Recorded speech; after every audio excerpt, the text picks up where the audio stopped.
Hello.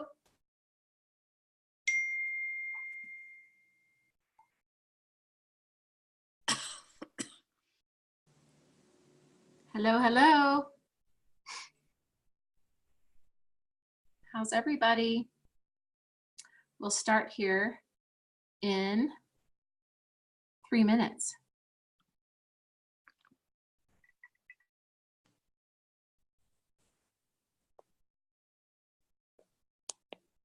So quiet. I've muted all of you. Such a control. Wow, just push that. Play some music. I know, I'm trying to have it be calm around here because my husband has, we just arrived in Idaho at our place here, and he's got a landscaping crew, a paving crew, and a satellite guy. So the dogs are freaking out, and I'm like, you guys stop, I've got a call, this is really important. So I'm trying to keep it super quiet because the dogs are going totally crazy. There's like 20 workers outside of our house tonight. It's nuts. But anyway, I'm excited. I'm so excited for this call. This is going to be really, really good and really, really raw and real, and really, hopefully nobody cries. That's not my goal. Maybe it'll be me that will be crying, but we're going to get to the bottom of some stuff tonight. I promise you that. It's going to be fabulous. I just hung up a call. I drove 17 hours here on Monday. And I'm just now thinking that I'm kind of caught up with sleep. I drove down to Boise to do tribe time with my Boise peeps last night and drove right back up today. So it's a little bit of a commute, but it's 100 miles back and forth. So 4 hours that I don't get back in my life, but that's all right. So I want to see who is on this call, and we're going to get started. There's 17 people on this call. 18 now. We're recording, so that's all good. Really good. Here they all come. I thought I'd turned that crazy chart, but I guess not.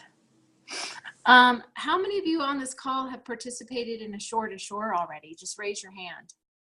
I know this weekend, and we just did the one in Phoenix on Saturday. So I think that they're all kind of around. I love it. Not yet. Okay, Andrea. Is there one close to you, Andrea? Maybe.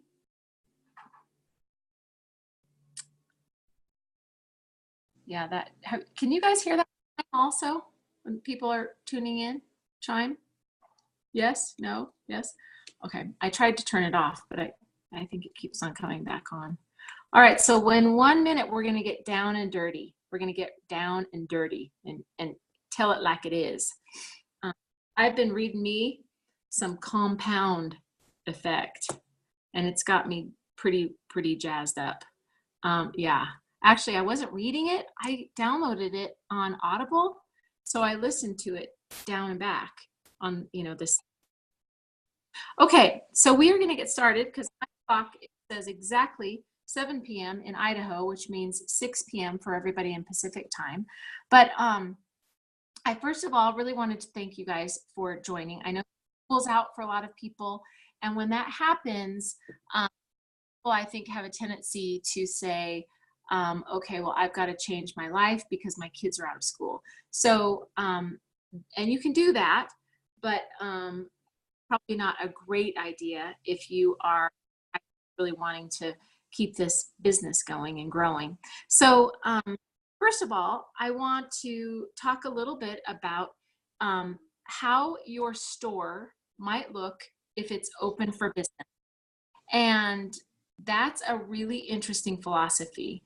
And just even yesterday, I heard another leader say that if your store is not open, if you're using your Facebook for personal stuff like your kids, your grandkids, your pups, and all that fun stuff, you really probably need to just face the fact that your Facebook is really being repurposed for business.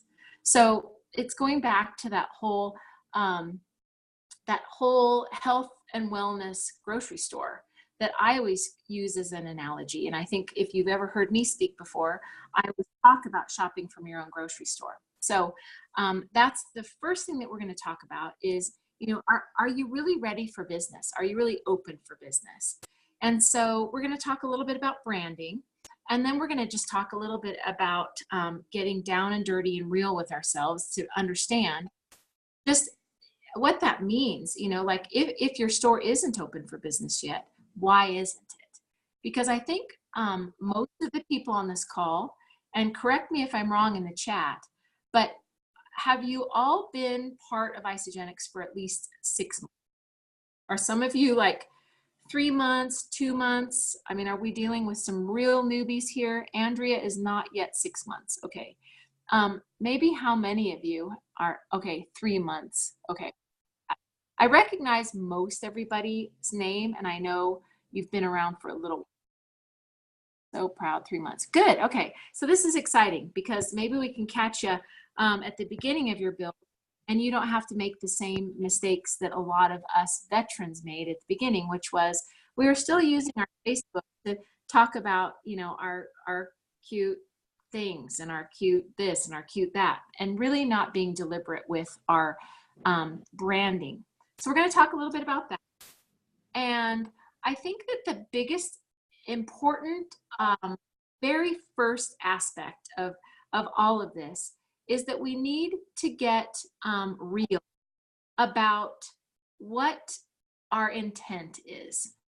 So if your intent is just to dabble and dip your little toes in the pool of Isogenics and, maybe pay for your own food products, then that's fine. And you could probably sprinkle in a lot more pictures of babies and puppies and stuff. But if you're really, really wanting to grow this, then I would really suggest that maybe you face the fact that your Facebook needs to be deliberately focused on a health and wellness grocery store, because that's really what you are. And I think the reason that I go so in depth into that is that in order to not have to differentiate about who gets to be in your store or invited into your store or not, it's helpful to use that model. Like you went out, you decided to open a health and wellness store, a grocery store. And so you told all of your family and friends, and the grand opening was on Saturday, and you wanted as many people to come through those doors as possible. Does that kind of resonate? That's kind of sinking in that maybe that is different than what your intent is right now. And if that's the case, it's just going to be a little bit of a switch in your head that you're going to want to turn. Because if you're going to be intentional and deliberate and grow this business to the best of your ability, it is a health and wellness grocery store. It's a health food store, and you get to do it from your pajamas. And sometimes you might wear pants and sometimes you don't. And that's the beauty of it, right? But the other real issue here is that sometimes there's almost too much flexibility and we don't even open the store that day. Or we decide that, those 3 people can come in, but nah, those people can't. I don't really know them well enough and they might be weird. So I'll just let those 3 in, but not those 5. And that's exactly what we're doing every day, that we prejudge who we might become friends with, or who deserves to be healthy again, or who in our family we actually tell this about and tell this to. So as far as your branding goes, I want you to all just get really, really raw and real and realize that if you are wanting to make some money in this business, whether it's $54 a cycle or quit a job and put braces on a kid or send your family to Disneyland or whatever your why is, you probably should be congruent with what I'm talking about. This is your storefront. So, somebody wants to make $1 million. Okay, good. We can make $1 million. I've seen it happen now in front of my face since I enrolled in Isogenics. Tanya and Jeremy, became Isagenix millionaires. Trudy became an Isagenix millionaire. My enroller became an Isagenix millionaire right in front of my face. I mean, that's just in the last 3 years. So these things can happen, but they're only going to happen if, one, you decide they're going to happen, and two, your store's open. So you can't really run a health and wellness store on 326 customers. And I'm talking about your customers, AKA your Facebook friends. So I want you to get really honest with yourself and understand that, first of all, your Facebook is really not for personal use any longer. It's really to Isagenix business. Two, you need to have as many customers come through the door as humanly possible. Like when it's the day after Christmas and they're all lining up at Walmart selling the DVD players for $29. I want you to have that kind of crowd concept. I want you to have that many people that are like, let me in, let me in, let me in. I want some of this. But the only way that's going to happen is if you've got some good stuff in your store, right?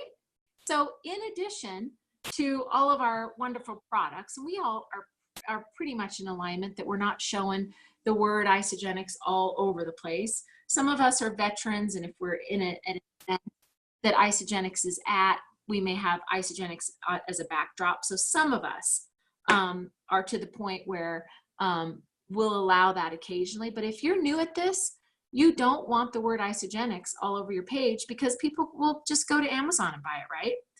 And then the other thing that you want is that you want something intriguing. You want to create curiosity, but you want to create the desire that if a person is going to go to my health and wellness store, which is, my Facebook page, they know they're going to see a 50-year-old female that's fit, fabulous, fun. I've got healthy recipes. I'm going to show people some fun things. I'm going to do live Facebook feeds that talk about some healthy products that I found. I'm going to show people my goofy Yorkies when I'm out on some sort of brisk walk that, again, implies fitness and activity and movement. I'm oftentimes going to be underneath a palm tree, and that's where my office is. But people are going to be living vicariously through me until they finally get sick and tired of it and just join me. So that's really what my brand is.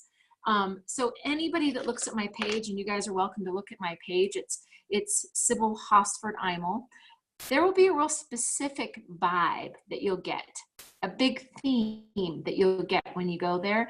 And I want you guys to think about that. And I want you to know your vibe, what your theme is. Some of you are awesome at it. Some of you are far better at it than I am, but some of you haven't even scratched the surface and decided, what you might call yourself. What is your theme? What is this all about?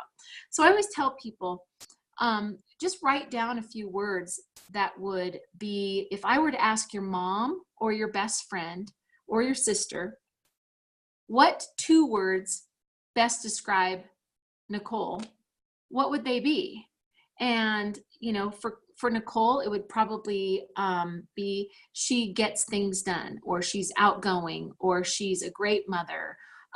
She's a rock star leader. She's gone through a huge transformation. So all of those words could go into her brand, and you literally see that. It's as transparent as a glass window. When you look at Nicole's page, you know that those things are part of her. And she's been through pain. You know that she has found health.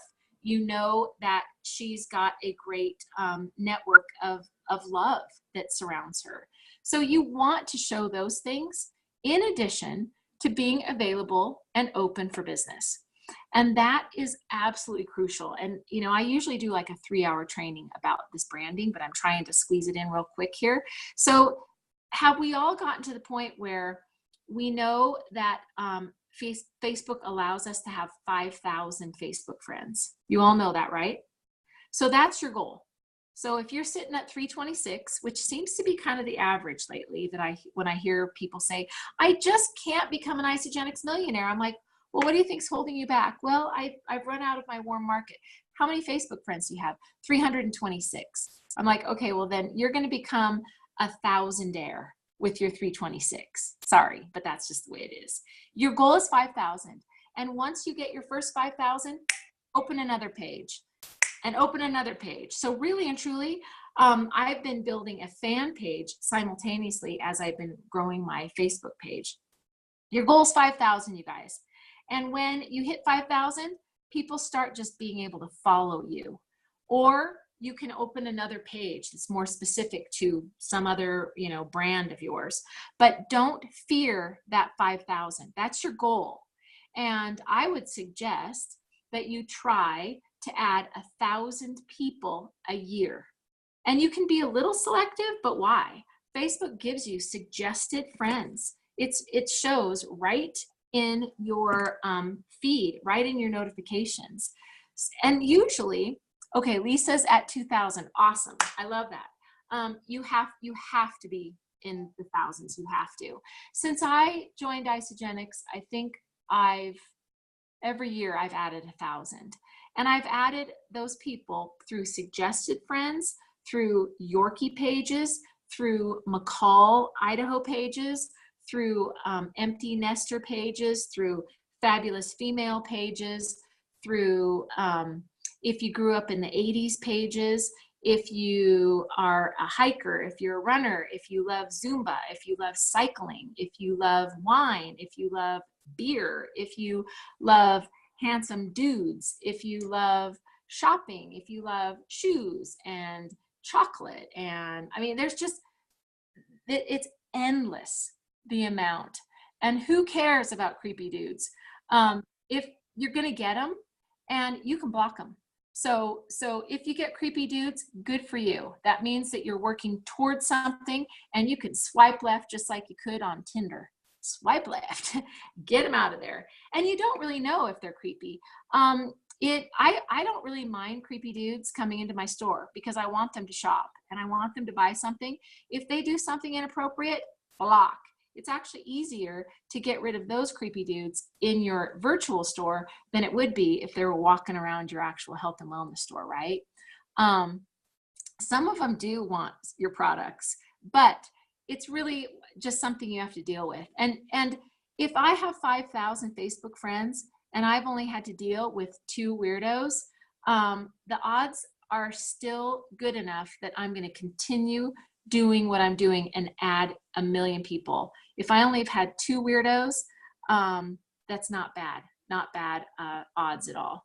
And really, there's probably 2 creepers that are out in my yard right now that are actually physically in my yard. We're having all this work done here. So anywhere you go, that's going to be the case, right? I also do have a little bit of a filter that if I don't have at least 4 mutual friends with them, I don't accept them, or I don't try to get, to be their friend.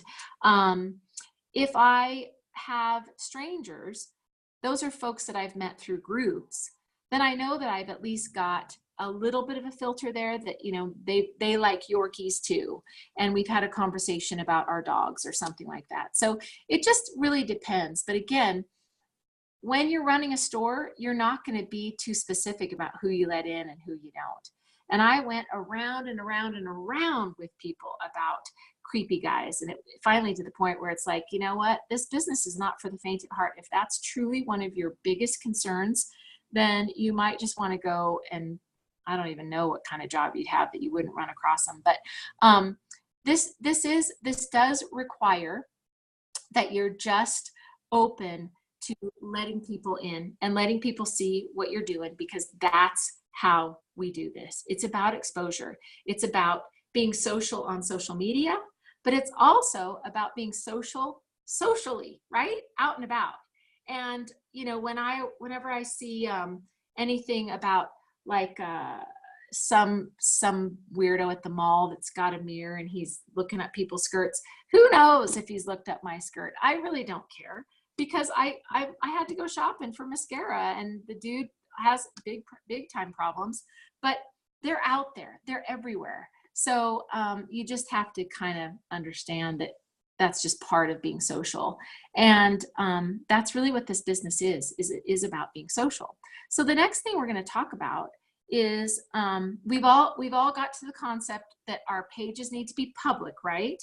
And if you're really freaky about it, start a separate page that you will make public, and that's the page you don't put pictures of your kids on, or that you don't put, you know, anything really about your personal life on. You totally can be the boss and your own, you know, guide on that stuff. But, you know, in the long run, if you really want to have success, you got to get to the point where you're just open to it, and you're just open to helping everybody, and you're not going to be stupid about it, but you're also not going to be a freak about it and make it weird, right?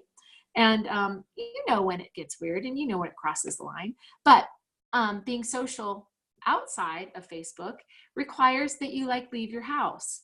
And for some people, they say, I really want to be a millionaire in isogenics. And I'm like, okay, well, when is the last time that you had a conversation with a stranger? What? A conversation with a stranger? I'm not going to talk to strangers. I'm like, well, again, then this might not be the business for you.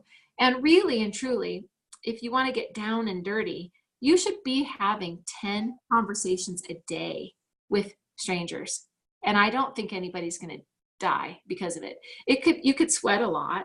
And you might actually, you know, be a little scared and shaking in your boots, but you got to do it, because that's how we do this. Again, if I was, you know, going to go out and sell Porsches, but I drove a Mercedes, I would probably need to drive a Porsche and drive it often so that I knew how to sell a Porsche, right? Because I'm only familiar with Mercedes at this point. So it just comes down to getting yourself out there and being in that situation where more people will approach you about buying Porsches. You probably want to be standing on a Porsche lot, right?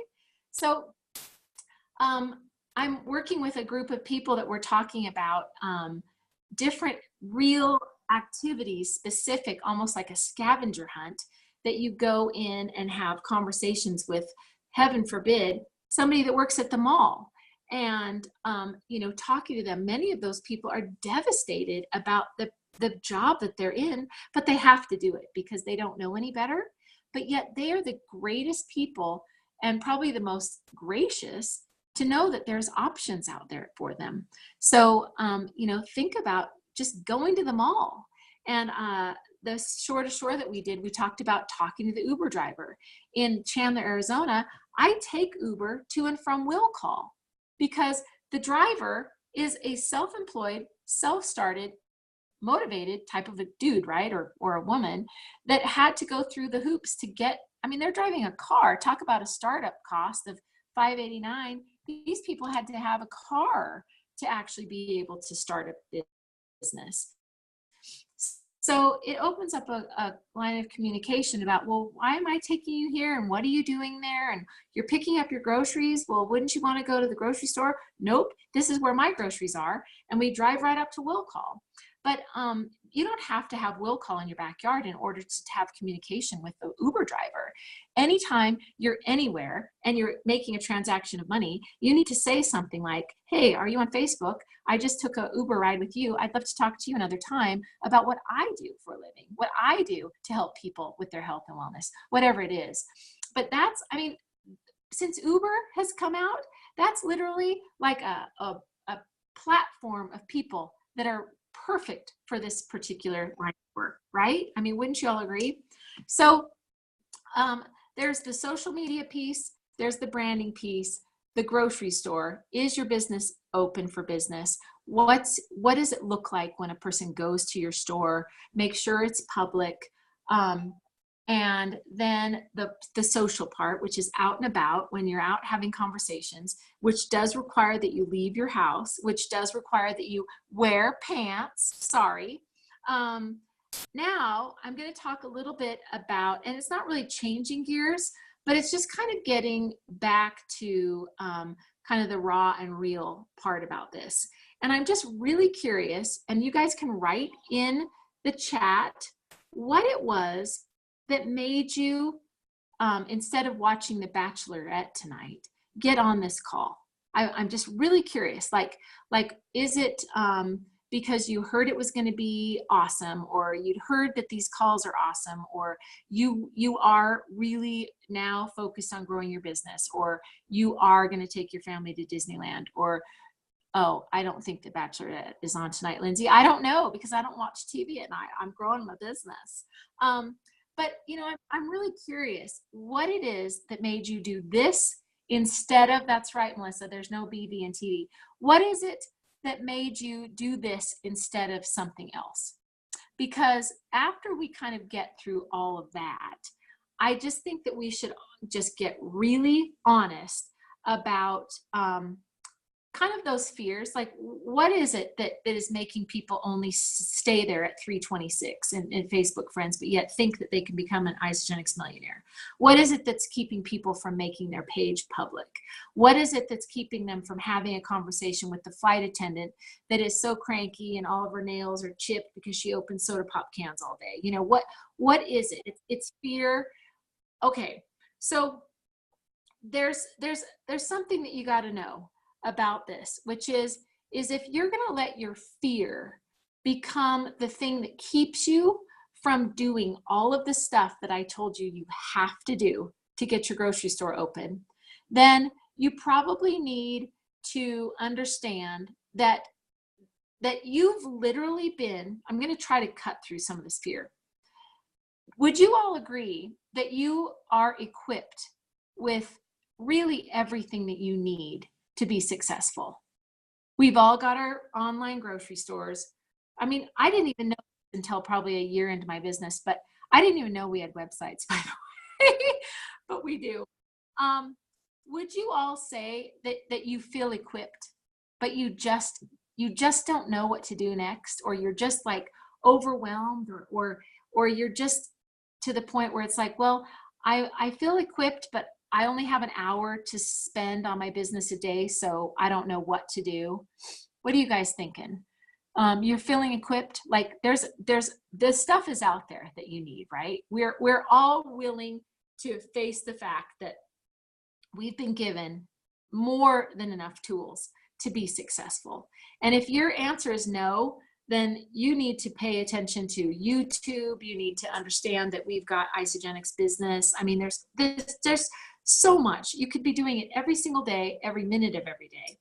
But we do still want a little bit of life. So, Lindsay touched on it last week, but I think that we really need to face the fact that I mentioned the compound effect.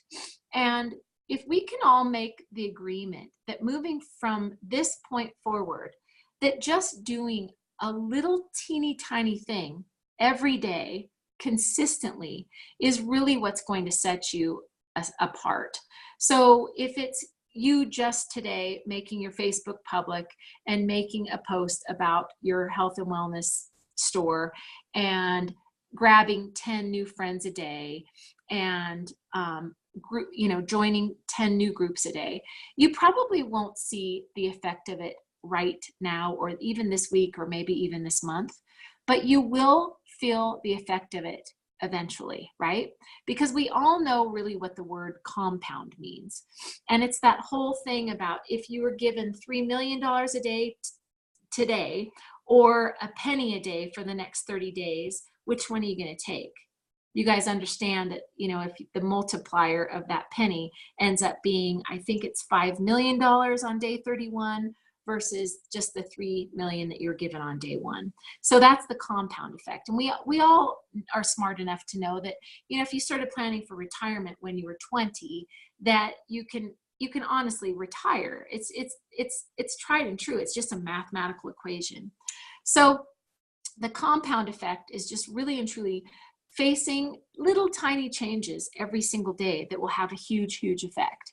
And I really loved what, we're all talking about the compound effect, which is a Darren Hardy book. And if you were Top Achievers, we were all given that book. And I actually downloaded it on Audible, and it's like, like in 3 hours, you're done with it. But he quotes Tony Robbins. And I asked you guys, what got you on this call tonight? Because there's so many people on this call tonight that have been around for the full ride, that have either become directors or executives. But there's obviously something more that you're looking for. Something, maybe you want to make a certain amount of money every month. Maybe you want to become an Isogetics millionaire. Maybe you want to become an ISA body champion. So, there's many different things that, keep us going and keep us growing and keep us building. But I loved the last thing I'll leave you with, which is, if we don't do these little things and jump on these calls every week and add more Facebook friends every single day, so that our goal is 5,000. And once we hit 5,000, we can start deleting the ones that we're, no longer interested in. Tony Robbins talks about something called no man's land.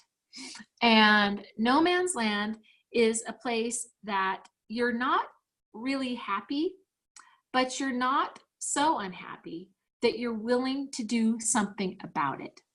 And I want everybody to make the statement tonight that you're not going to be in no man's land. Because I see a lot of faces on this call that I'd have to say, you're probably in no man's land.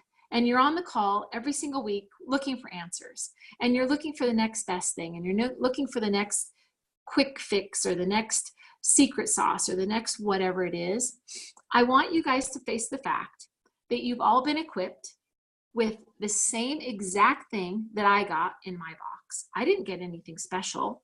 I've been at it a little bit longer than some of you, but not some of you. Some of us have been around the whole time, right?